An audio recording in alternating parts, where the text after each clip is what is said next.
All right, 1 2 1 2 in the place to be. How y'all doing out there? I am Frank Red, and this is another edition of the In the Dungeon Show. I want to thank you all for joining me in conversation. I really appreciate it.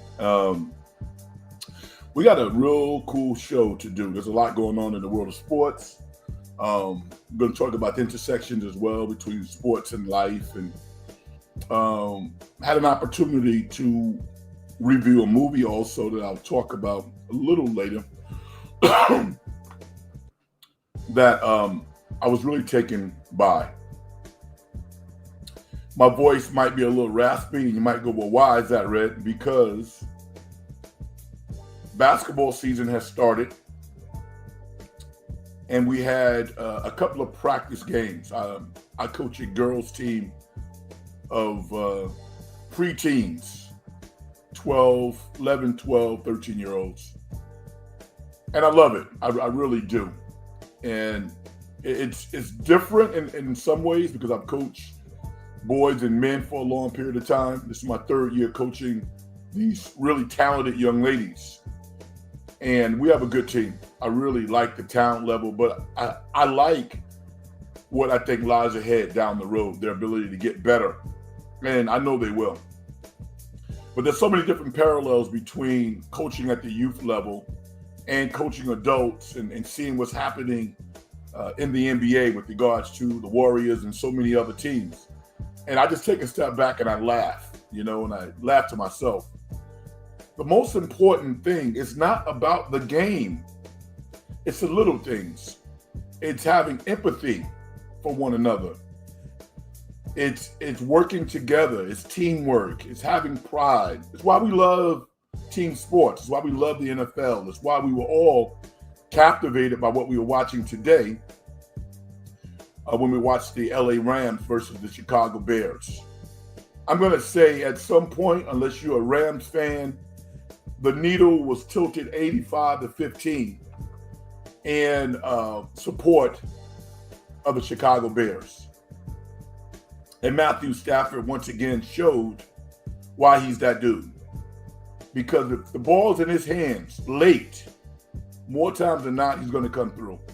Because he's a champion, because he's that guy, because he can revert back to when he was the number one high school quarterback in the nation coming out of high school. So many examples of success. Sean McVay, the same thing. He's already won a Super Bowl. And they took that game. I'm disappointed for Chicago because I thought they were on the cusp of slamming the gauntlet down and really accomplishing something special. And emotionally, I wanted to see that, especially after the San Francisco 49ers performed pretty poorly against the Seattle Seahawks. And we can talk about that as well. They went down yesterday 41-6. It wasn't even that close. I actually turned the game off at some point. The fourth quarter, halfway through the fourth quarter, I turned it off. And I'm sure some of you did as well. But this show is about creating a foundation for people to use it in any way you want to. You want to talk about what didn't happen with the 49ers? We can do that. If you want to vent, you want to grieve, we can do all of that. It's sports to me. And having played sports, I'm conditioned to deal with it in the moment and then let it go and get ready for the next opportunity. So that's my mentality. Even with my Knicks, that's the only team that I really root for, the Knicks. But I do understand how you can be so wrapped up in a team that emotionally it can get tough. But you got to let it go. Let it go. Having this show tonight is part of that process to allow you to let it go. All right? If you're listening for the first time, this is the In the Dungeon Show. My name is Frank Red. How are you? And thank you for joining me with your eyes, with your thoughts, or maybe with your comments in the chat room as well. Hit the subscribe button if you get to a point where you feel you like the show. Hit the subscribe button. Hit the like button. It certainly helps. That's not the most important thing. The most important thing is to bring value from my perspective of your time. I realize you got a lot of different shows to listen to, and that's all cool. But I take so much pride, and I'm so appreciative of the people who check the show out every week. We generally broadcast on Sunday nights, 9 o'clock West Coast time. Why? Because I'm busy. I do a lot of stuff.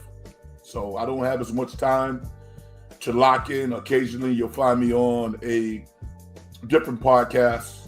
This past week I was on with Cy on Golden Days podcast that covers the NBA, and he does an incredible job. He is authentically Cy, and there's nothing else like it on the web. And check it out if you don't already do so. Many of you do. He has thousands of listeners. All right. With that said, we're going to talk about the San Francisco 49ers. And we're going to look at it from a perspective now that the season's over. Ultimately, there's going to be one team. There's 4 left. And every team, if you lose, there's a sense of agony. There's a sense of loss. But you got to move forward. And you got to appreciate the remaining teams. When I look at the 49ers, 12-5 regular season, phenomenal season. Nobody saw it coming. But it doesn't ensure success next year. It really doesn't. And we can talk, that's what's most interesting to me, actually.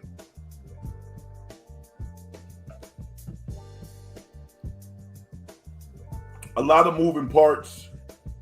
I'm going to talk about some of them. You can join in. First and foremost, I'm happy that we won't go into the offseason hearing anything about Kyle Shanahan not being a good coach and how he should be fired. That dude put it on this year. Was probably, 1, 2, or 3 best coaches in the NFL, particularly with this roster. Did a phenomenal job. So let's focus on the players and maybe some of the coaches who won't be there. Robert Saleh is gone. I've been on shows, I've talked about it, about how maybe he could take a year off and stay an extra year and be the defensive coordinator. When you look at the NFL and how delusional the owners are, have you ever seen billionaires act so irrationally? If they acted in their businesses like they do as NFL owners, they all be broke. How the hell can you fire your coach and not even have any semblance of who's going to replace said coach? That's where we are in the NFL. That's why a guy like John Harbaugh, a proven winner, successful coach, can get fired after 17 years by the Baltimore Ravens, and that's fine. When he woke up the next day, he was like, Jay-Z, on to the next. He just signed a contract that's going to pay him $20 million a year from the New York Giants. A 5-year deal. You know at least 3 years are guaranteed. That's 60 million racks. The whole contract might be guaranteed, but you know at least 3 years are guaranteed. He ain't tripping. Kevin Stefanski, the much maligned Kevin Stefanski, who did not handle the Shedeur Sanders situation honestly or correctly. He's moving on. He's the new head coach of Atlanta, the Atlanta Falcons. Atlanta Falcons have some of the best offensive talent in the NFL. You think he's not going to set it off? I think he is. I think he's going to be fine. And with Kirk Cousins still under contract, I think he has the type of quarterback that he wants. Atlanta's probably going to be in the running to make the playoffs next year. But think about all of the other openings. You think Robert Saleh is not going to grab one of those? If I'm Robert Saleh, I'm not going to make my mind up, although I think he's going to be gone because of the numbers. But if John Harbaugh can make $20 million a year, You tell me Robert Sala's not going to get at least 15, 14, 15? You can't pay a defensive coordinator 14, 15 a year. Maybe 10. So he's gone. So is it Gus Bradley stepping in there? I don't know.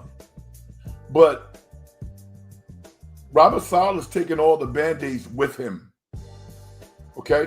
All the Band-Aids, all the Elmer's glue that he would put on those defensive players every week, he's taking that stuff with him. So this defense has a lot to be desired next year. And they were the story. Mikael Williams, if he's the right draft pick, he'll come back from his ACL and be fine. You think Bosa's probably still good. I love the two rookies, CJ West and the other cat, 9'5". So I think they'll be, they have the foundation for the defensive line, and they can still get a pass rusher or a wide receiver or a tight end in this year's draft. Linebackers, the 49ers were able to develop some players this year, which is good. They developed Tatum Bethune, D. Winters played extremely well. I would be shocked if Fred Warner didn't come back and be himself. The problem is the back end. They have some pretty good safeties, although I think Jair Brown's probably gone. I think somebody's going to pay him. They have Mustafa. Kyle Shanahan is through with Green, and I understand why. Delamador, he's okay. He's not a shutdown corner. They don't have a shutdown corner. They don't.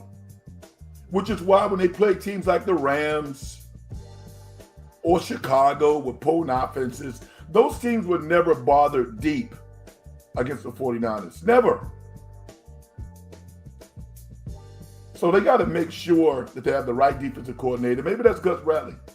Gus Bradley has been a successful head coach in the NFL, has a resume as a good defensive coordinator. Why can't he be a head coach, though?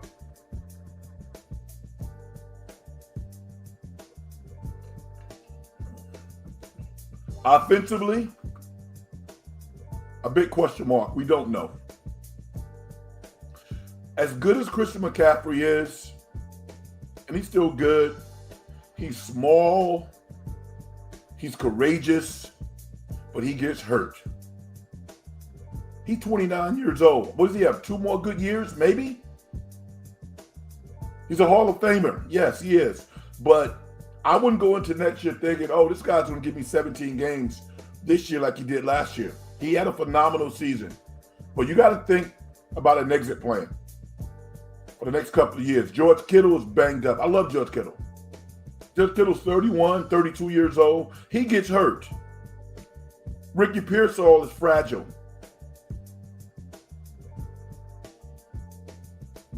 I believe the 49ers did Jawan Jennings dirty. And there's not many people in my camp. But I said, just wait.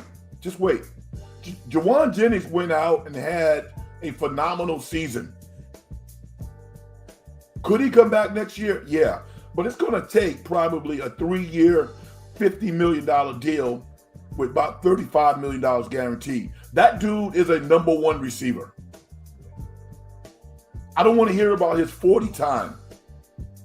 I want to know that the guy's dependable, like a Puka Nacua.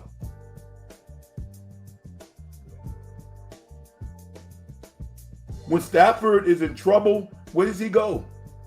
Nacua.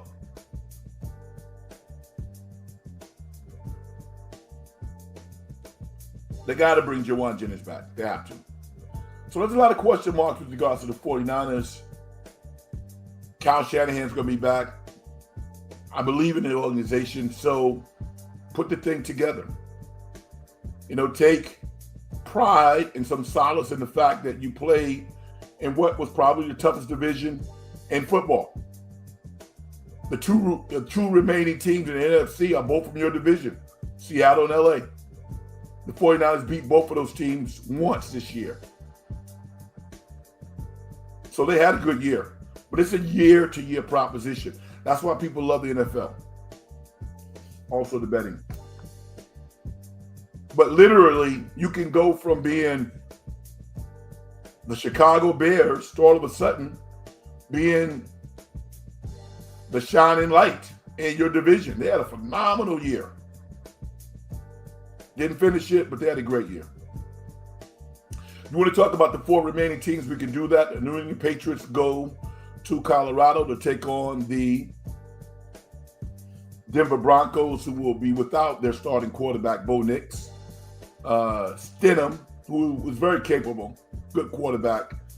We can talk about that game if you want to. And the LA Rams take on Seattle. Up in Seattle, that's going to be a bloodbath. It really is. It comes down to Sam Darnold. We got to put some respect on Sam Darnold's name, including myself. I didn't dog him, but to see him go out there and slice up the 49ers the way that he did, I have to give it up. He played very, very well. And there's no reason to think that he won't play as well next week against the Rams. That's just on the football side. We haven't even talked about the Golden State Warriors, and we are. And I'm going to give you my take again on the Jonathan Kuminga. And today I had a revelation. I was like, you know what? This is the result of Bob Myers not being there. This is like the parents going away for the weekend and like the kids are here and just kind of running the house.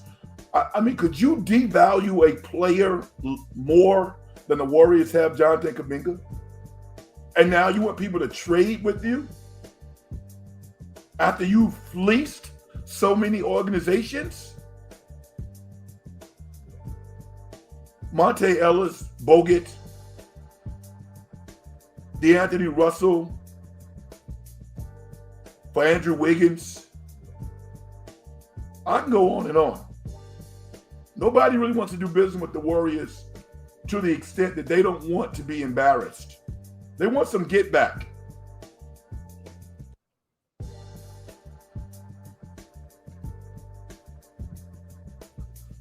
I don't think the Warriors can get a first-round pick for Kuminga right now. But if you think that teams don't want him, that's crazy talk. They do want him. But they want him on the cheap. They want a reclamation project. We'll get into that. Let's start the show off with the great Vicky. She says, "Hi, Frank. How are you?"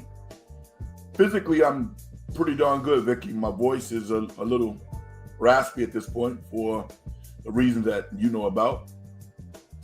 There is nothing you can say about the 49ers except Seattle is better. I'm glad the Warriors are playing better. When do you think they will trade JK? She also says, don't forget to hit the like button and subscribe to Frank's channel. Yes, thank you for looking out for a brother.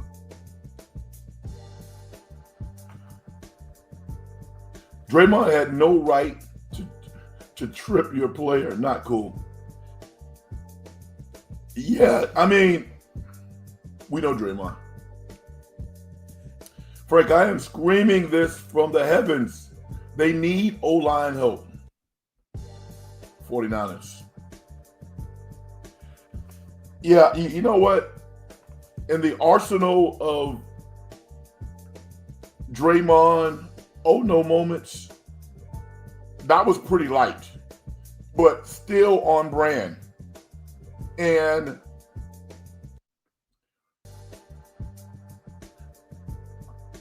you know how a parent will look at a child and they'll just go, oh. I think that's where the NBA is at this point with Draymond. What does Draymond have? Maybe 2 more years? This is his 14th year.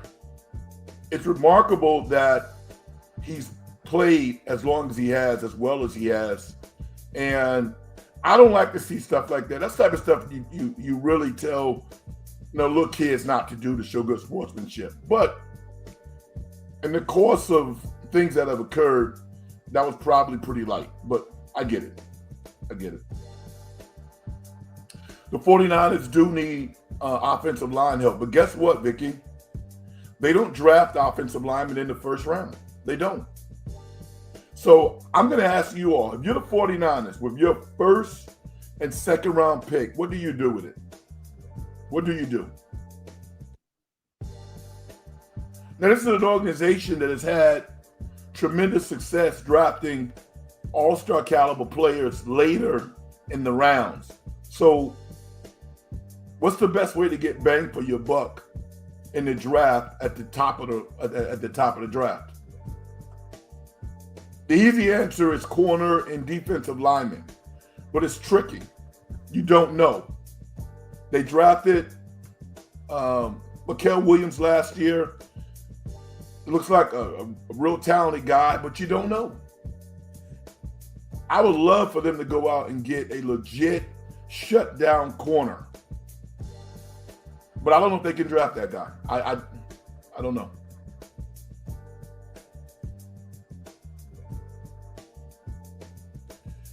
Bebop Jones, what's up? I said, what's up, Frank? What's up, Red?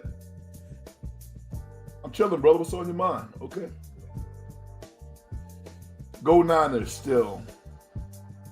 What did you like most about the season?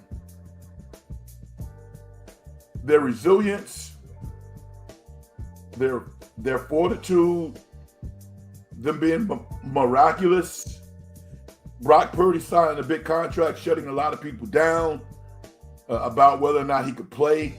What did you like most about the season? I think, to me, it was Christian McCaffrey not only coming back and playing 17 games, but having an all-star type season. I don't think we saw that coming based off last year's myriad of injuries.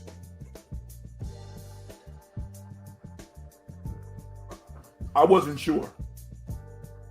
And while people like to focus on his yards per carry average, I don't really have a problem with it. I saw him out there making plays. I've always viewed running backs who catch the ball out of the backfield having that as a component of the running game. So what I would do is I would take his yards per catch and yards per rush and get an average on that. And that kind of gives you an idea of how effective he was. If you do that, I think that his numbers would probably be among the best in the NFL.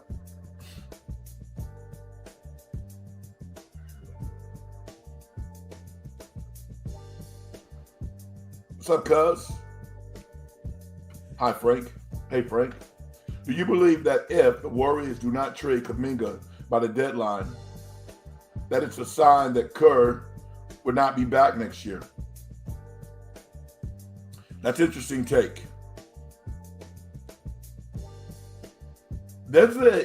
I'm not like putting breaking news out there, but it would not surprise me if Kerr doesn't come back, period. It would not surprise me. This has been a turbulent year.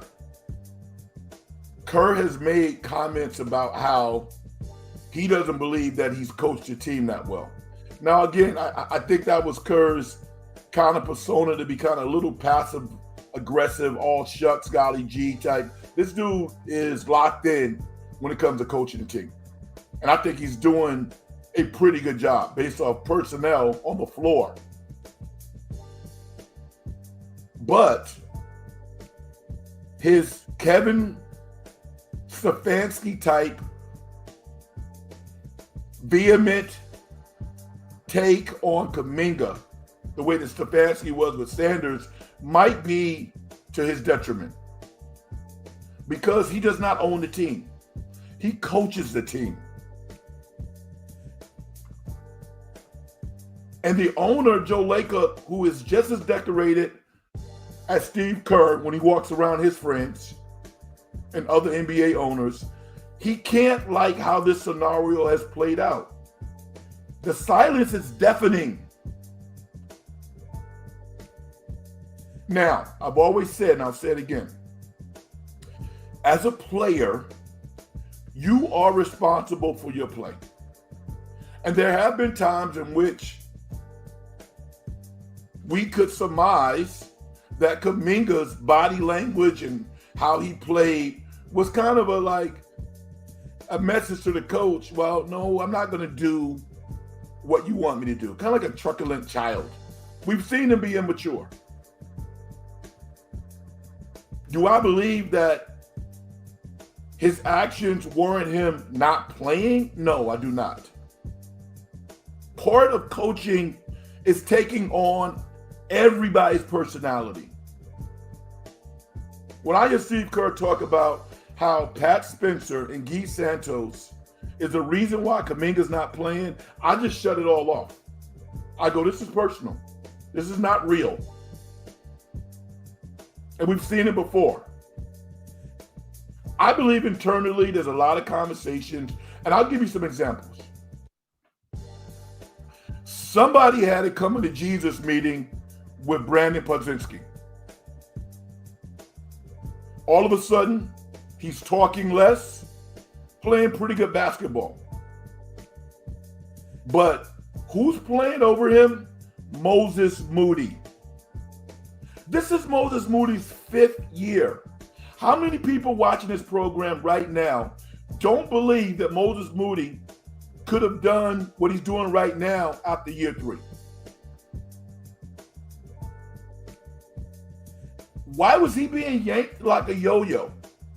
Having his confidence go up and down like Wall Street. I'm a fan of Moses Moody, the person. I like the basketball player. I'm a fan of the person. I don't know his parents, but from afar, I'm a fan of them too. Because this guy is the model professional. And he has not always been treated well. I'm not surprised that a guy like Jonathan Kuminga could not function like Moses Moody. Most can't. Now, I will say this. A lot of coaches are stubborn. As brilliant as they can also be very dogged in their mentality. Now, I watch a lot of podcasts. And some of the stuff now surrounding the Warriors about, people making comments about, putting hands on Steve Kerr. I don't like the guy, this, that. I don't like that crap. I don't like it. Even if it's somebody's true emotion, I really don't like it. Know why? Because the business is so incestuous. It's so close. And, maybe some of these cats that, they don't care. But I just don't think that I don't think violence is the way. Now, I think people just talking, it's never going to lead to anything like that. But just having a mentality, I don't like that. I don't like it personally. There's layers to this. Steve Kerr has a boss. We all have bosses. If you own your own business, your customers are your bosses.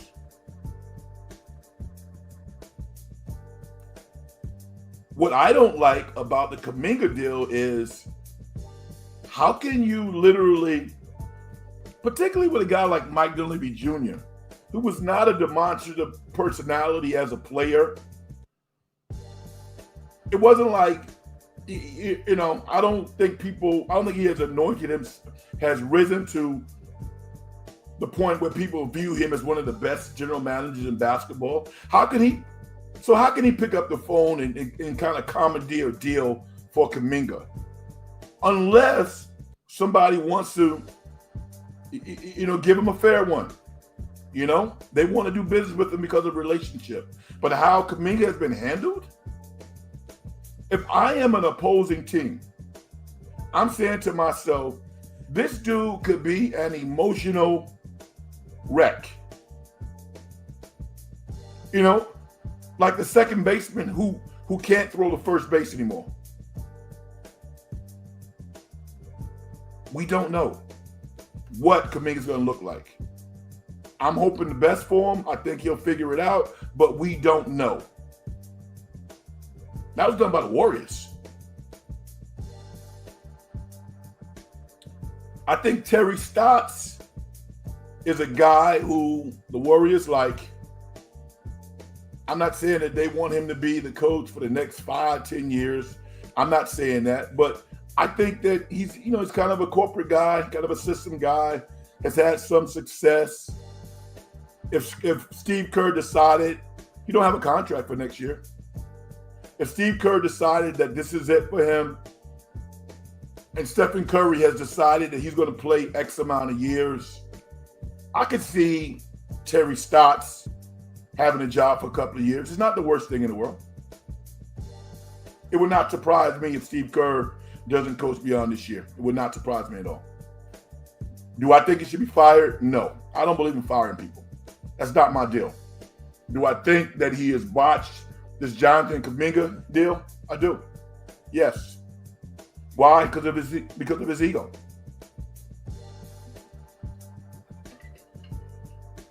Let me get this in there because I believe it also.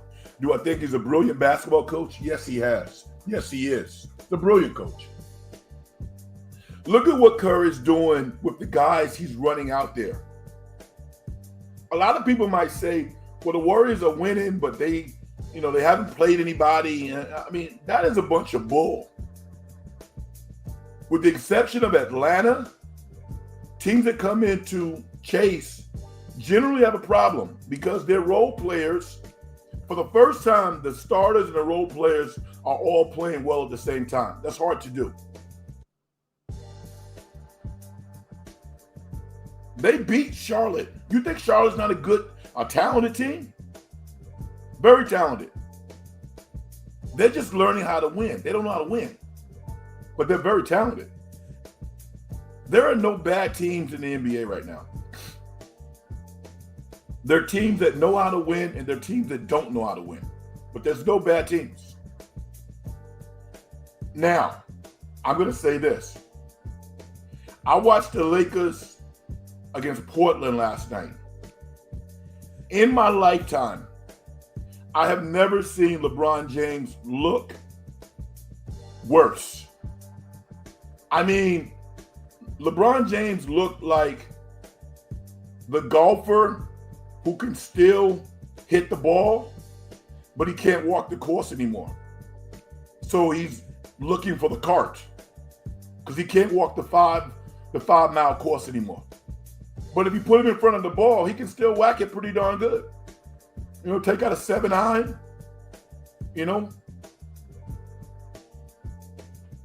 I like a 7-iron. I think the pitching wedge is probably my favorite club to watch people hit. I was a caddy. I wasn't a player. I caddied for a long time. But I love what you can do with a pitching wedge. That's the analogy that I make with LeBron. He can put some offensive numbers up, but dude can't play defense anymore. He cannot play defense anymore. Unless, and I can't imagine LeBron jaking anything, but unless he's like, okay, Luka's out. You don't want to give me a contract extension? LeBron never said, you got to give me an extension making $55 million a year. The Lakers are like, well, we'll figure it out. You think LeBron wouldn't take $40 million? $35 million? He's in LA, maybe wants to be there, but I understand where he is as a human when he's like, he's 40-some years old, Luka's not playing, and they want me to go out there and exert all my energy, risk injuries, and I don't even have a contract for next year? They're not even talking about it? I'm not saying that he's jaking it. I don't believe that. He's never cheated the game. But psychologically, it's not absurd. It really isn't. It really isn't.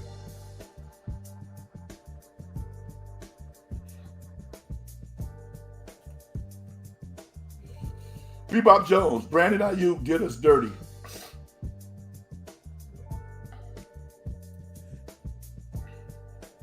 He definitely let his teammates down.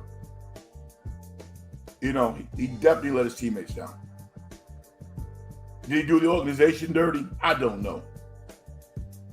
Did the organization do him dirty when they took away his guarantees in a violent game of football?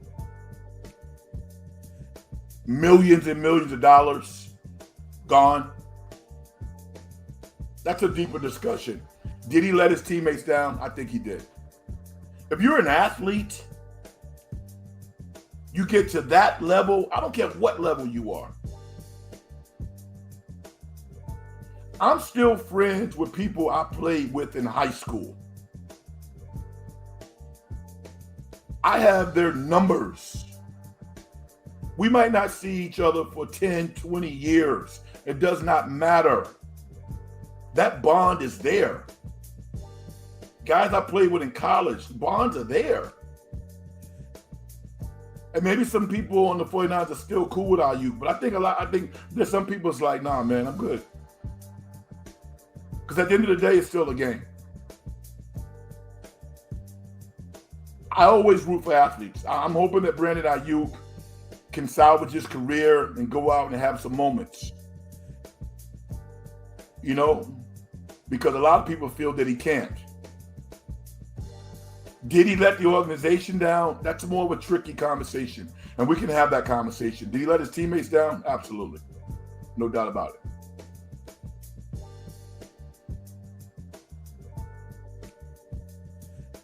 Fawcett says, I believe JK isn't getting traded.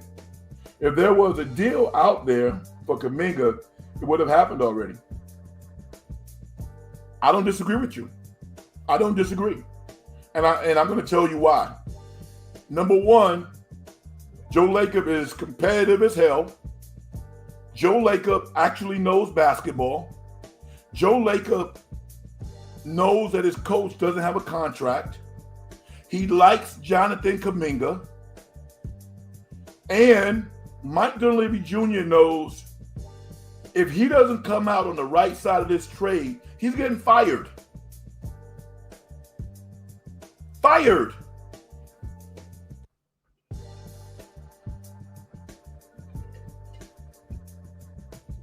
So no deal equals a good deal. A bad deal equals you're fired. So I agree with you. Madden Goat.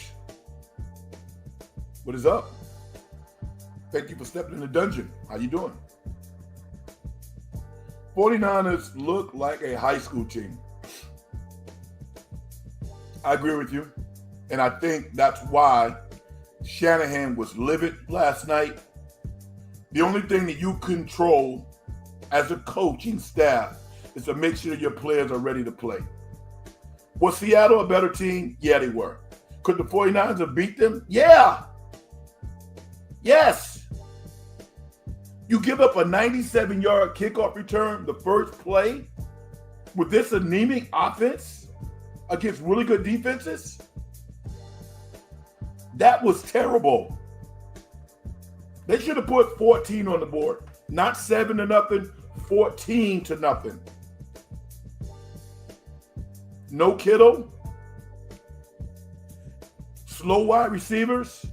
Literally, I think all of us watched that game was like, oh my God, this didn't happen. I'm a fan of Jake Tongas, but when he fumbled that ball, that put him in a bad situation. I was like, oh man. Because they were driving the ball. I thought Purdy was okay last night. I thought he was fine. But when Tongas fumbled the ball, who I think is a starting level tight end, in spite of him not being the best blocker, the guy can catch the ball. That 4th and 1 call by Shanahan, where they looked like they were, I don't know, running to the pool to the right side as opposed to diving into the backside of an offensive lineman, was that the worst call you've ever seen in your life? I'm like, what? What? You can't run behind Trent Williams and somebody double teaming the left end to get a yard? I thought that was horrible. And I think at some point the players, emotionally, they were spent, the game was over. But there was a gateway for the 49ers to win that game. But like Madden said, High school teams don't make plays like that. And Seattle's bloodthirsty. I had to turn it off. I did. Because I did not want to put this performance in a box to define what was an incredible season. I turned it off. But those are 3 plays that I just go, what the hell? What the helly? What the helly?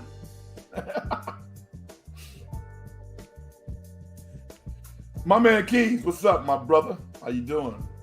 What's up, Frank? This is the first year the Niners were able to weather all the injuries and win a playoff game. All previous years, we would have been a 6-win team. Great job. Brock is worth every penny. I agree. 2 things that I don't want to hear in the offseason. Shanahan can't coach. Brock Purdy's not good enough. Pick another topic. All right? Who's going to be your defensive coordinator? How can you get better players on the field? Is Ricky Pearsall a guy who you can believe in? Is Jawan Jennings being disrespected? Will the rookies advance and build on the success that they've had in year 1? Will the 49ers get a lockdown corner? Those are the things I want to hear. And I got to tell you, the podcasters who cover the 49ers in Northern California, I think do as well or do a better job than any local community of content creators covering their local teams. We do an incredible job, the 49ers. We do. As a fan, I just kind of sit back and watch and listen and contribute a little bit. But I think we do a good job.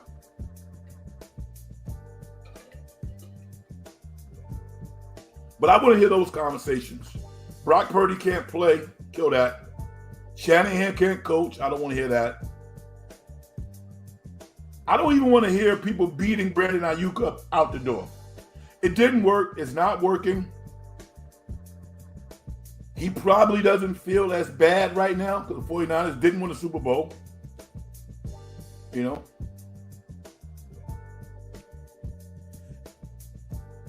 The Great Viking says, breaking news, Curry's going to coach Zach in the next 2 years.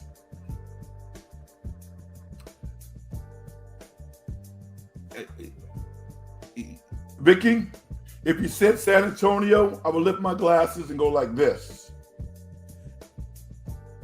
Sacramento couldn't pay Steve Kerr enough money to coach him. Steve Kerr is one of the all-time great winners in the history of NBA basketball. He got gray hair now.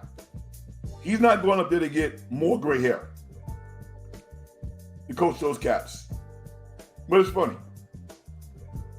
San Antonio, I think, is a real possibility. I do. I mean, I don't even think San Antonio is going to be all that good this year. I don't. Why? Because Harper is too young, and they don't really have a point guard.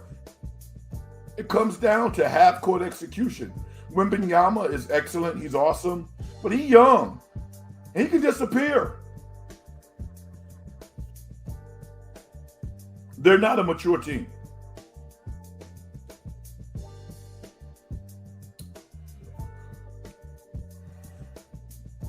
I'm just going to say G or Jen. Ginger got? I'm going to say G. Correct me if I'm wrong, because I want to get your name correct. Thank you for contributing to the program. I appreciate you. Kerr is probably the reason the Warriors have 8 small guards on the roster. Absolutely. Yes. Yes. He loves that style of basketball, all pass and cut. And the guy's a brilliant offensive mind. I think Steve Kerr, schematically, is the best offensive coach in the NBA. Tell me I'm wrong. And I'm going to say this.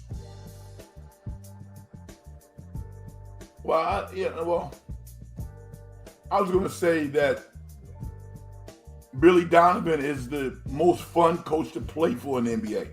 I don't know that. I know players have really loved to play for him and they perform really well. He's one of the best, but I don't want to be biased. He's definitely one of the best coaches to play for. There's no doubt about that. Because he's going to let you go. But Steve Kerr's offense is beautiful. Think about what Steve Kerr's doing. Steve Kerr is getting Listen, and I want him to get another contract. Tell me 3 other NBA teams that unequivocally you know that Brandon Pozinski could average double figures for, that have an above average, that have an above 500 record. I'll wait, because you can't do it. In this offense, Brandon Pozinski is like, management, I need an extension. Guy Santos has, if nothing else, established that he deserves to be in the NBA next year. I'm sure he wants a multi-year deal. But Guy Santos on some nights are giving teams work. Steve Kerr is a brilliant offensive coach. I don't think that's up for debate. He's not very good at player relations. Madden says maybe the Warriors should have traded Draymond instead of letting KD go. I imagine it would have won a lot more than one title from 2019 to present.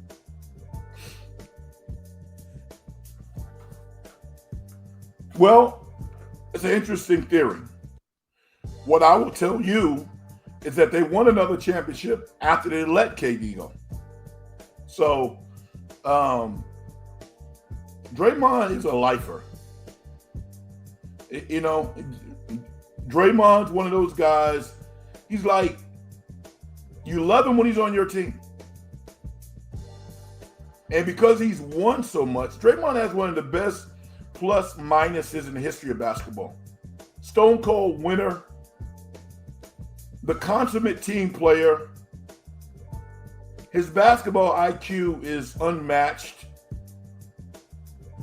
You know, he just does things that in most places are totally unacceptable.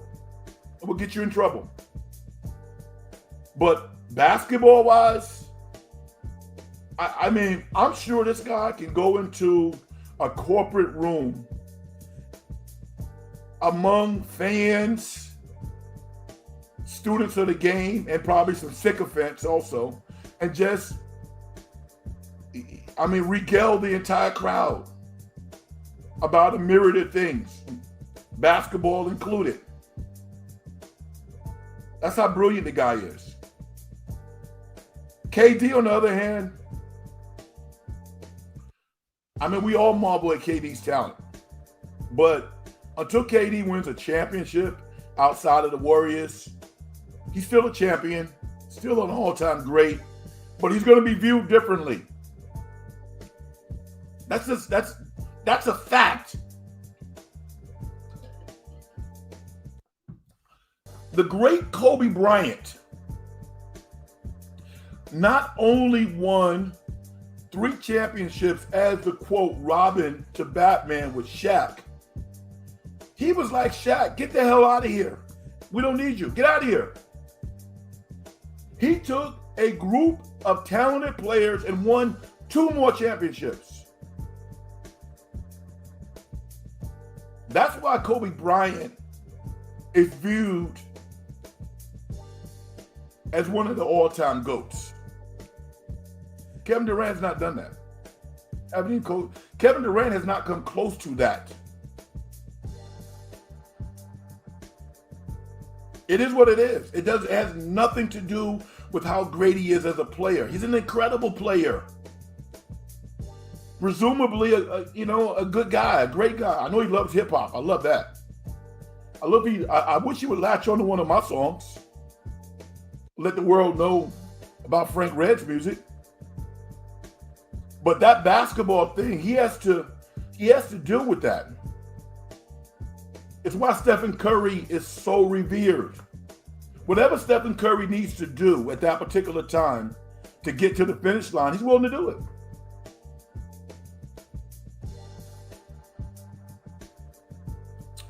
Michael Porter and Claxton from the Nets for Kuminga, Moody, and Post is a viable trade scenario. They don't want Post. Post might be thrown in because it works, but if you're the Brooklyn Nets, why would you want Post? I mean, I was not on the Post bandwagon, but I was getting closer. And then the last 2 weeks, he's gone into a shooting slump, and it's kind of affected his defense and his rebounding. So it's like, if you can't make a three-point shot, you can't be on the floor. I mean, you know, I'm a big guy. I'm not 7 feet, but I'm a big guy. I'm used to the physicality. I want to see Quentin Post live with adversity and still be a dominant player. I think he can. Dominant in his own little package. But dude runs to the he runs to the three-point line. I'm like, God, dude, that's not going to get you paid. Most teams don't play basketball like that. Only the Warriors and a couple other teams. Most teams play with a big guy who's getting rebounds and playing defense. I don't care what size you are. Chet Holmgren is one of the most physical players in the NBA. He's one of the toughest guys in the NBA. He's smaller width-wise than Quentin Post. You think that guy don't play hard? Chet Holmgren? That guy gets the crap beat out of him. And he shows up every game. Why? Because he's tough. Quentin Post could be his own version of Chet Holmgren if he really wanted to. But you see him with his hands, looking for the ball. I don't like that. Keith says, CJ Stroud looked bad. I think people need to reconsider saying he should have been the first pick over Bryce Young. He looked bad. He did look bad. I'm not ready to give up on the kid. He was under duress, and he didn't handle it very well. But I'm going to tell you something. I want you to go back. You watch the game. Everybody else. This is where coaching comes in. There are a couple of passes that CJ Stroud throws really well, even going back to Ohio State. He throws the deep post to the right side very well, the go-get-it ball. He throws that. He also throws the middle slant pretty well. What he doesn't do well is the out to the left side. They were moving the ball in the first half. The score was like, I don't know, they were down maybe 6 or whatever. His fourth pick, he throws a deep out. He throws a slant out, and it gets picked off. That's on coaching. That's coaching. I was about to kill my television. I'm saying, he just threw a slant to somebody right down the middle. Why is the offensive coordinator calling that play? That is a terrible play. CJ Stroud does not throw that ball well. Think about it now. You watch the game like I did, and he threw the ball behind the guy, and he intercepted the ball. He doesn't throw that pass well. Why would you call that play? The commentators are not going to say that. The other coaches probably won't say that. But I'm sure Bonico had a conversation with the OC and said, yo, dude, you know he don't throw that ball well. Why are you calling that play? Worst case scenario is they would have got 3 points. They might have got a touchdown. They were throwing the ball over the middle very well in those quick slants, and they throw an out ball to the left. You guys know exactly what I'm talking about. I want to kick my television. Terrible.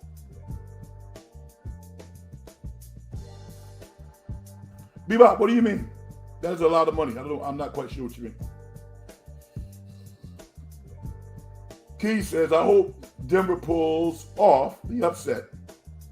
I I don't like the Patriots or Boston teams. But if they don't win, I hope the Seahawks get revenge in Super Bowl. They choke to the Pats.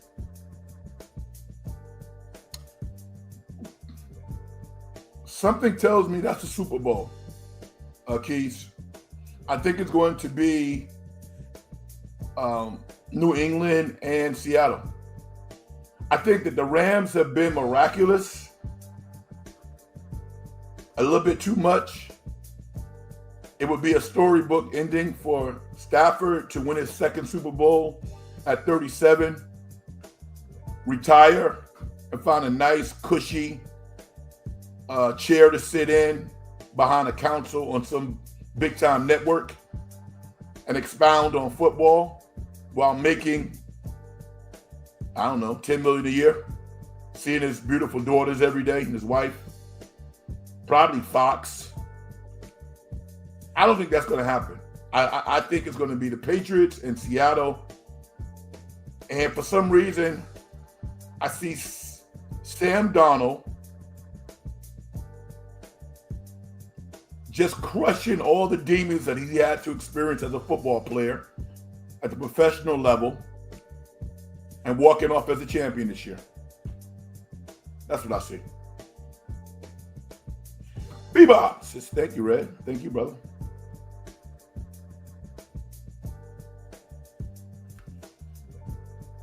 Football gods gave it to Seattle. SGA, what's up, brother? How you doing?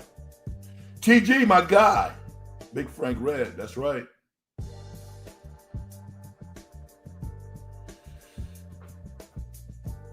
Shaldal says, you should check out the movie GOAT. It's produced by Stephen Curry. It stars Stephen Curry. If it's on my television, I might watch it, but I mean,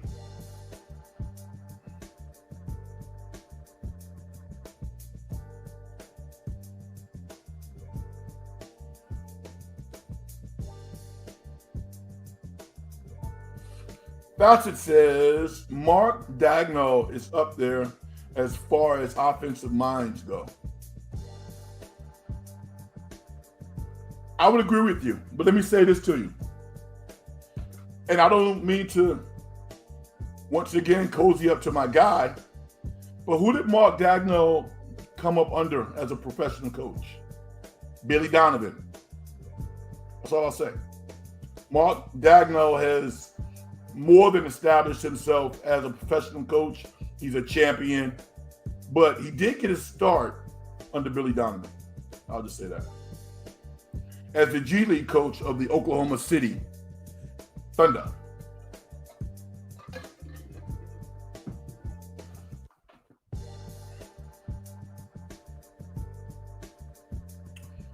Vicky, this is true. The Warriors did not let KD go. He left. He did.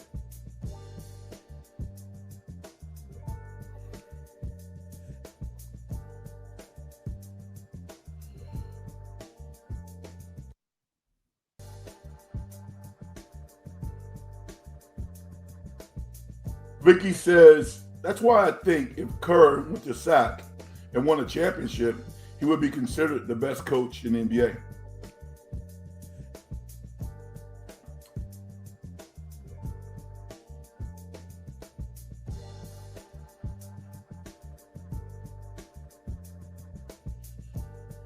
Yeah, I'm going to read this. It says, Frank, to get Shadar on that last segment tonight, that had his fans straight, a smile before.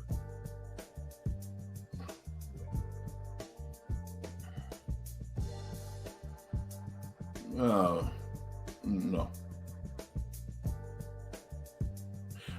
I mean,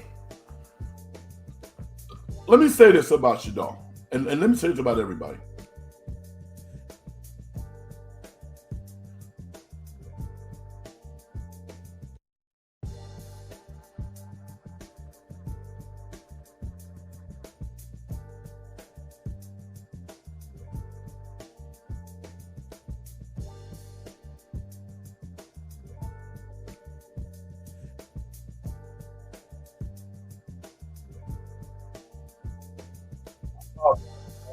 Yo, Shadal, stop commenting, dude. Stop commenting. Otherwise, I'm gonna block you. Shadal does not talk to the audience. He talks to the people in the chat. That's not what I want.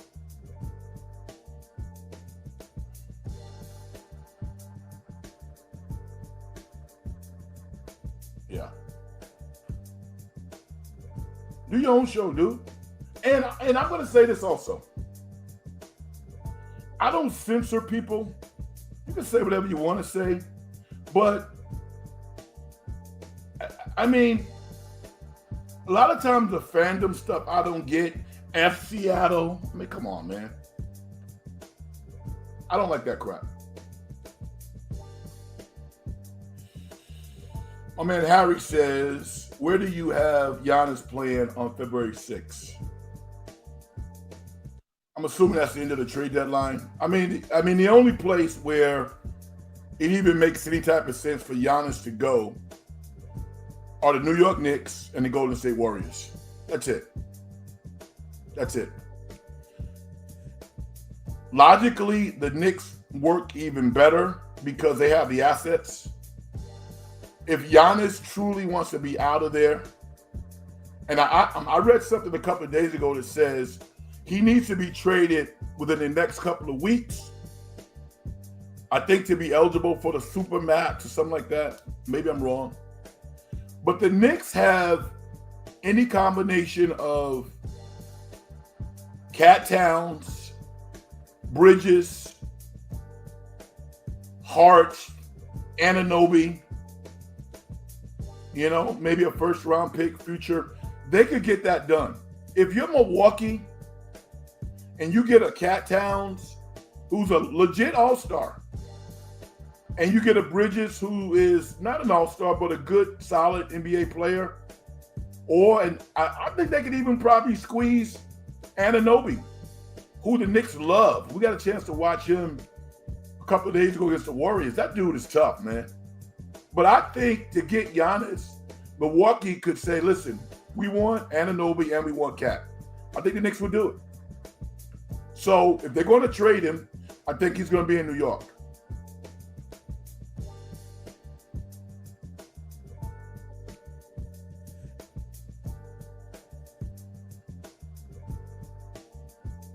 Key says, yeah, it's Seattle Super Bowl this year, unless Sam Darnold's pass possesses him.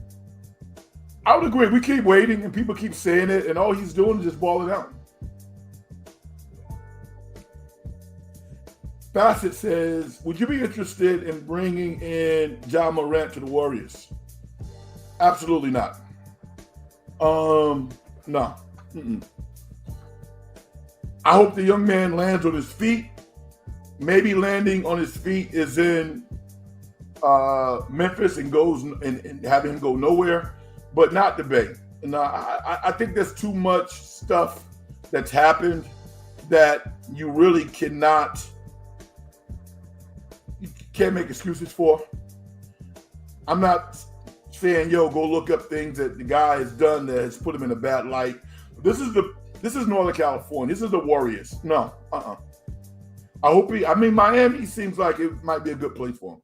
I hope he's successful, but I don't think he'd be a good fit with the Warriors. I don't think so.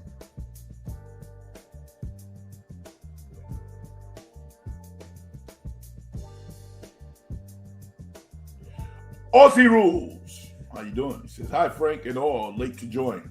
But you're here. That's all that matters.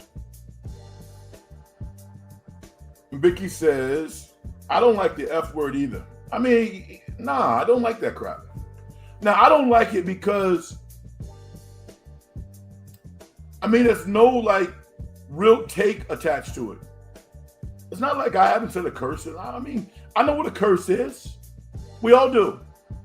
But if you're going to say F Seattle and you don't have a take behind it, then you're not bringing anything to the show. Bring something to the show. Beyond being a fan. Because you got a channel. You can go be a fan on your own show.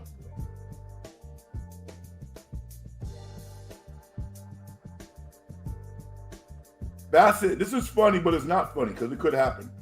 Watch Giannis end up with the Lakers.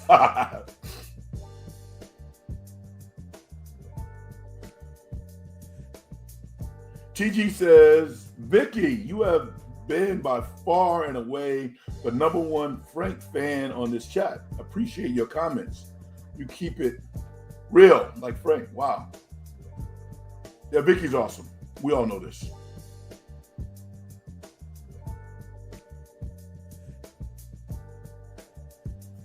Keith says, would the Ravens hire Brian Flores? I think he is the best defensive coordinator in the game. His defenses are fun to watch. I think he's going to get hired. Yeah, I do. I think Brian Flores is, the NFL might be trying to get some concessions from him under the table with regards to the lawsuit and all that stuff. But in terms of his candidacy, I think he's the best candidate for Baltimore. Plug and play, no doubt about it. Mike McDaniel, I think, is Cleveland Brown. If they don't hire Jim Schwartz, I think he's perfect for Shador. High-level offensive mind, kind of not a real demonstrative guy. So keep your eye on Cleveland for Mike McDaniel, unless they give it to Schwartz. I think Brian Flores fits Baltimore like a glove.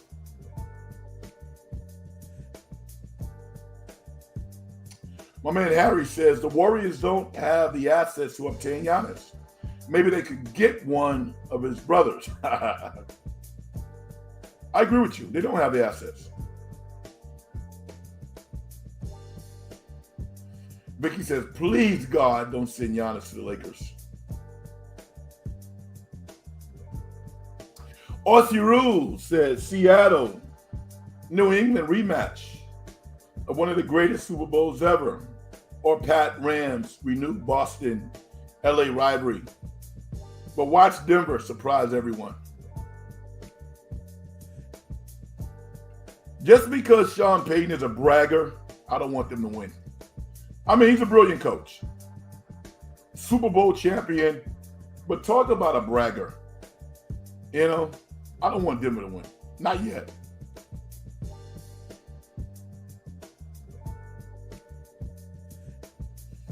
I was going to get to that next. It says, do you have a score prediction for tomorrow night's college football game? I don't know if I've seen a cleaner football team than Indiana, so I definitely have them winning. I'm going to say 28-21, Indiana. And only because I think the adrenaline of the players will allow Miami to make some plays. I think Carson Beck is a really talented quarterback. He's going to be a first-round pick. I think he is. I think he's done enough in the postseason to reaffirm himself as one of those dudes. So I think Carson Beck is going to do okay and have some moments. But I've never, well, I can't say never. I haven't seen a team as clean as Indiana in a long time. Top to bottom, every facet of the game. They're really good. They really are. So what about you? What do you think? That's my score, 28-21.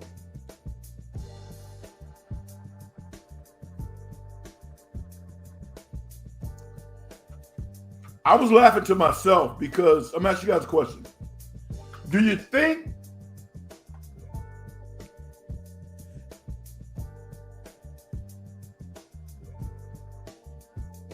TG says, okay, Big Frank, I will give you my movie take. Don't go see Greenland. I think you said that last week. My wife and I were so disappointed. Yeah, when I was choosing which movie to see this week, I actually referenced back to what you said last week, TG, and I crossed that off my list. So thank you. I appreciate that. No, I'm not saying that. Vicky says 53-10, Indiana. Yeah, I know you meant Greenland too. I know that.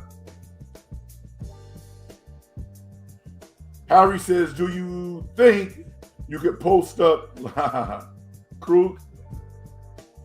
Krug's my guy. I don't know. Krug's tough, man. Those Catholic school boys, Never underestimate those Catholic school guys. Never. I had a decent post game, by the way. RC Rule says, Niners have so many needs. Would you trade the day one picks for more number 2 and 3 picks? If I knew that the number 2s and number 3s would eventually be number 1 caliber players, maybe I would. I don't think they're going to do that. That's a pretty unconventional way of doing business, so I don't think they're going to do it. But I get it. I do understand where you're coming from. Key says, any thoughts on Dodgers destroying baseball? I think baseball is not worth watching anymore. It's not fair.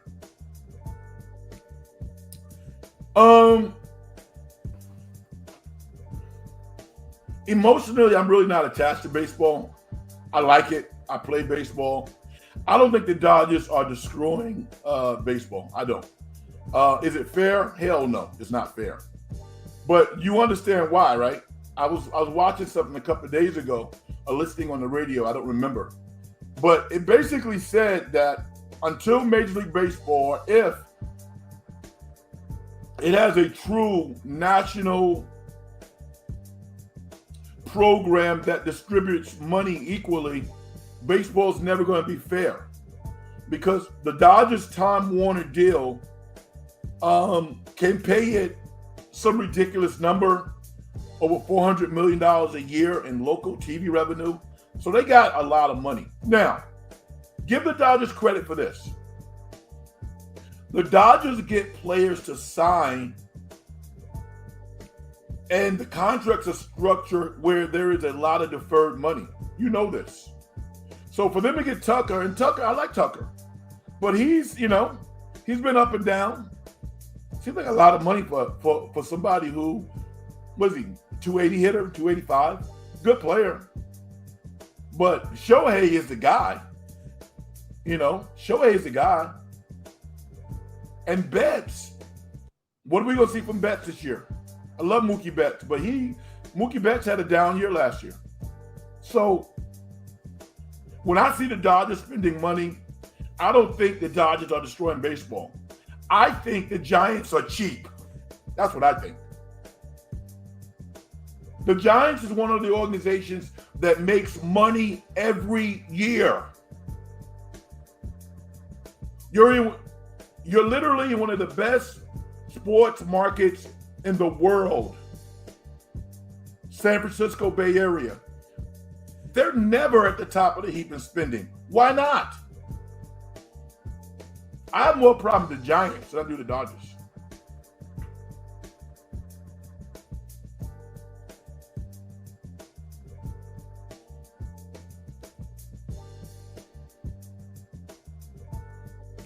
Jim Everett, the GOAT. Rams winning Super Bowl. I ain't mad at you. TG says, Big Frank, Krug, and Damon Bruce would be an awesome show once a week.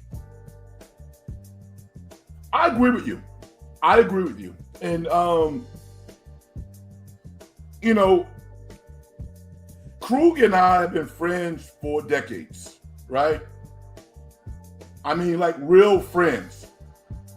Krug would bring me on when he was doing, I can't think of the sports network. We would go and sit in CBS studios late on Saturday night. He would bring me in. That's my guy. And I think Krug is one of those people who's not bothered at all to acknowledge that I'm really good at what I do. All right? So he and I work together a lot. I love his success. I love his family. So he and I got a good thing going. Damon and I are friendly. I like Damon. We're friendly. I don't know if we're friends. I think we're friendly. We spent a lot of time together covering the Warriors back in the day. But we're all very good. We're all excellent. I know I'm as good as anybody at what I do. I'm not better than anybody, but I'm as good as what I do for the things that I really focus my interests on. And yeah, you're right. That would be an all-star type show. Big Frank, Krug, and Damon. It'd be a hit. No question about it. I'd be down. I like going on with Cy too, talking NBA basketball. Love that. Cy has a good thing going.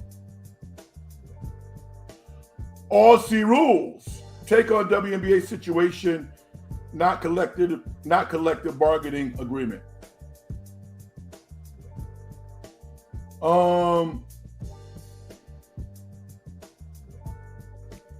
want to get your take. This is really important. He says the first salary Otani contract needs to be abolished. My humble opinion. I need you to say more about that because I don't have a problem with it. And I'm gonna tell you why I don't have a problem with it, Aussie. Because I think a lot of these guys mismanage their money. So when they get older, they get all the money up front. You almost have to save them from themselves. I like the fact that Bobby Bonilla, literally for a lifetime, is going to get $1 million check from the from Major League Baseball and get his pension.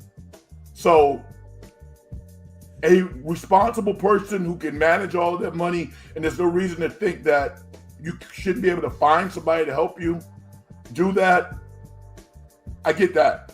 But I like the fact that a lot of these athletes have these self-inflicted safety belts on so they never go broke. I like it, actually. I don't have a problem with deferred money.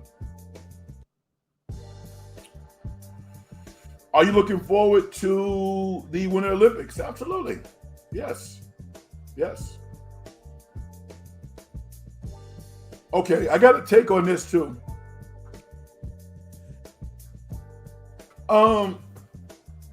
I think that the women should have revenue sharing.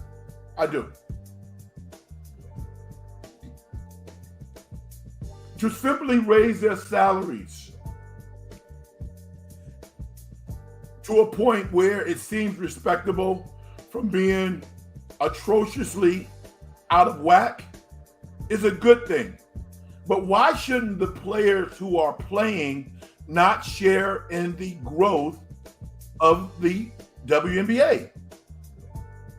You know why the owners don't want to give revenue sharing? Because they think that the league can be explosive. I would say this, do the research. How many owners have been associated with the WNBA from the start? If those owners want to make a case and say we've lost millions for years, okay. I don't hear that conversation. If the NBA wants to open up the books and say, listen, we've been financing this league for 30 years. We deserve some get back over the next 10. I could even understand that conversation or that take. We don't hear that. On the surface, you have two entities, owners and players. You have revenue. Revenue sharing seems as logical as drinking a glass of water. Percentages can be negotiated, but revenue sharing in a league that is explosive, that is actually making money, there's nothing wrong with that.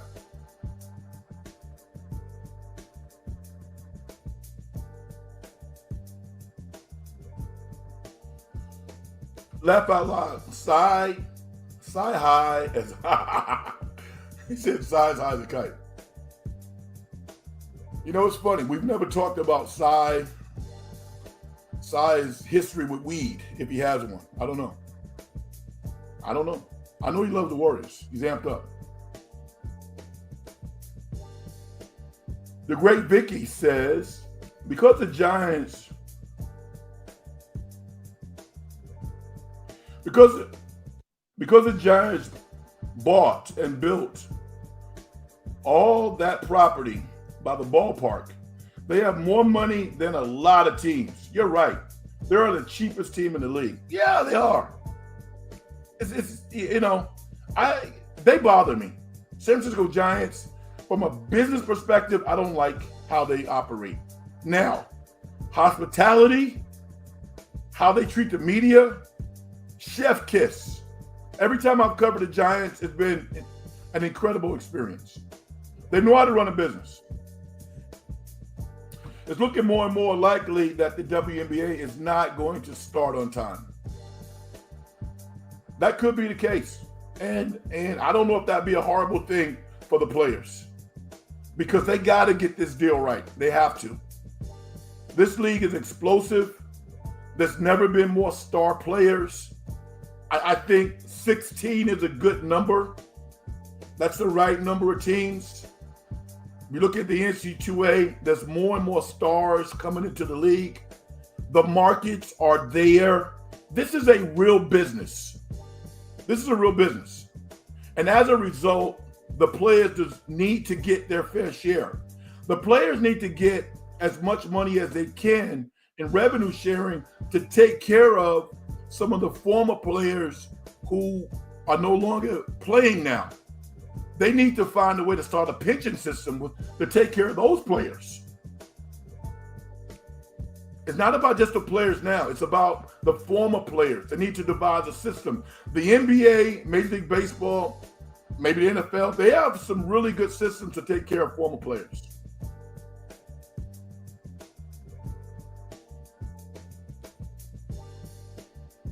WNBA teams operating at a loss. I believe there is some percentage of revenue sharing for WNBA players. I might be wrong, however. Do you think that the New York Liberty are losing money? Aussie rules? Do you? No, they're not losing money. Do you think the Valkyries are losing money? You don't believe that, right? You got literally 12 players on a team with a salary cap of $1.5 million. And you got 20 sellouts. You think they're losing money? They ain't losing no money. It's a boutique business for Laker, who's a good owner. A lot of teams are making money. Otherwise, nobody be involved in it.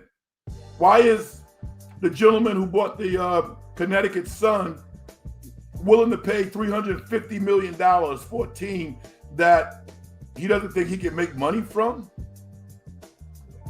That transaction was not executed.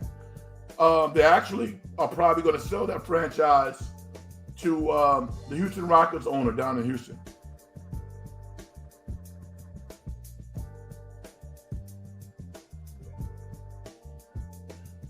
Jim Everett says Sai is good. Yeah, I think Sai is good. I also think Sai is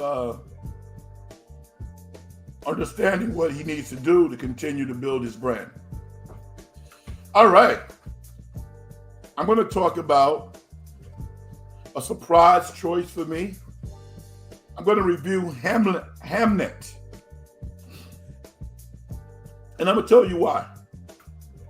As you guys know, and ladies, I'm a screenwriter myself. I've written one screenplay. But I've written a screenplay. But I love storytelling, which is why I'm involved in music. I'm a rapper. And to see, I don't think there's ever been a more creative time than right now. In the midst of AI and all this other crap, people are telling some really good stories in a myriad of ways. And I think going to the theater still is one of the best experiences that you can have. The Oscars is going to come up in the next couple of weeks. I didn't want to be that person who's like, this movie should win, and this is a travesty, and so on and so forth, when I have not seen all the movies. So although HAMNET is not a movie that like jumps off the page for me, I felt compelled to see it. Boy, am I glad I did. When you think of William Shakespeare, you think of kind of a nice little niche market that may or may not be interesting to you. This is an outstanding movie, and it's a history lesson to a lot of people. If nothing else, if you don't know Shakespeare, go for the history lesson. Even though this is not real, it's based on some realism and it's logical. Essentially what the movie is about is William Shakespeare meets this young lady that he falls in love with, Agnes, who is the daughter of a witch, supposedly. They both love nature, and they're loving on each other. They get married, even when families are opposed to it. They have 3 beautiful kids. William Shakespeare's family comes from kind of a working class group of people. He's highly educated, obviously drawn to writing. It's his passion. Ultimately, he's driven to go to London to start his writing business and become famous as a writer, while his family and his wife stay kind of in the suburbs many miles away. The marriage ultimately dissolves because he's not there. The woman is left to take care of the kids. There's a tragedy within their family, and Shakespeare still goes to London, and his family, his wife particularly, thinks that he's not the man that she thought he was. Her love, her unyielding love for William Shakespeare has dissipated, and she looks at him like, wow, I couldn't believe that I fell in love with this guy. What she did not know was that in his own way, while in London, he was grieving for the loss of one of their children as much as she was and everybody else. Through his art and his extraordinary talent, he finds a way to honor his son. And his wife, who had cast him off as just another guy, I think in her mind, falls in love with him again and really appreciates him for this extraordinary talent that he is. And how that evolves, it doesn't really explain that, but it is beautiful. The writing is unbelievable. The acting is outstanding. Agnes is played by a young lady. Her name is Jessie Buckley. She's an actress from Ireland. She's top notch. I'm talking Kate Winslet, Kate Blanchett level of acting. Jodie Foster. She's a talent, man. Big time talent.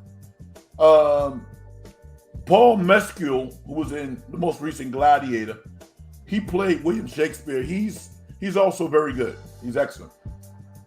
The movie was directed by Chloe Zhao. If you are into films, you know who she is. She's really talented. And she got a writing credit also. So I'm glad that I was able to see it before the Oscars, because now I can compare it to the other 3 great movies of this year: One Battle, Sinners, and Marty Supreme. I don't think the movie's on that level. I don't. I think the 2 best movies are Sinners and One Last Battle. You can choose. I think Sinners is the best movie. I think Best Director should go to Paul Thomas Anderson for One Battle. I think Jessie Buckley should win for Best Actress. Best Actor, I think Chalamet is going to win for Marty Supreme. But I think Michael B. Jordan and Leonardo DiCaprio are right there. Best Supporting Actress, wow. It might be Tiana Taylor. I don't know if I've seen a better co-starring performance from a female actress. You follow films, let me know your thoughts. I'd love to hear them. That's it, y'all. Vicky says, I hope the Rental Family gets some run. I saw it, Vicky. It's really good. I enjoyed the Rental Family. It was a nice story with some bends. A great time out. I totally agree with you. My man Harry says, I'm a Rams fan next week. I ain't mad at you, brother. All right, y'all. Guess what? Can you believe this? Another 90-minute show is in the books. And I want to thank you for joining me in conversation. This is awesome. I mean, I can do 90 minutes. I can do 2 hours. and it feels like 30 minutes. It's crazy. Crazy. Vicky says, thanks, Franks. Have a great week. You too. Thank you. All right. I don't know what the like numbers are for this show. Excite me. Make me happy. Hit the like button if you like the show. And we got a lot of folks chiming in this week that are new with your comments. So thank you. Hopefully you have subscribed to the show because we certainly need you. My man TG says, great show, Frank, and thanks. Thank you, brother. We're on a quest for 1,000 subscribers. We're a long way from there. Help me. Help us. All right? Tomorrow is Dr. Martin Luther King's holiday celebration. The man did incredible things for this country. Whether or not you agree or disagree, that's your opinion. When I was a kid, when I was looking for something to be hopeful about, I could look at Dr. King and say, wow. He really spoke to me. He spoke to me because all of those barriers that were in place, he worked along with countless others to break them down, not only for Black people, but for all people who were underserved. And that commitment, as such a young person, he died at 39, is extraordinary. To listen to him speak gave me the inspiration to pursue education, to become educated, made me believe in myself. So I want to thank Dr. King. And the fact that he has a day in his honor is something that I really appreciate. So for those who share my sentiments, think about those things tomorrow. Maybe have your own stories of inspiration. And if you don't believe in it, that's all good too. That's all good. All right. Everybody be safe. Have a great week. And I'll look forward to you in my next In the Dungeon show. You might check me out on somebody else's broadcast this week, but I'm gonna do my thing before I get out of here. Success and getting paid is a manifestation of the whole process. If you as an individual don't do things to help other people make their lives better, as far as I'm concerned, you haven't done nothing. My name is Frank Red, everybody. Hit the like button. Good night. Peace.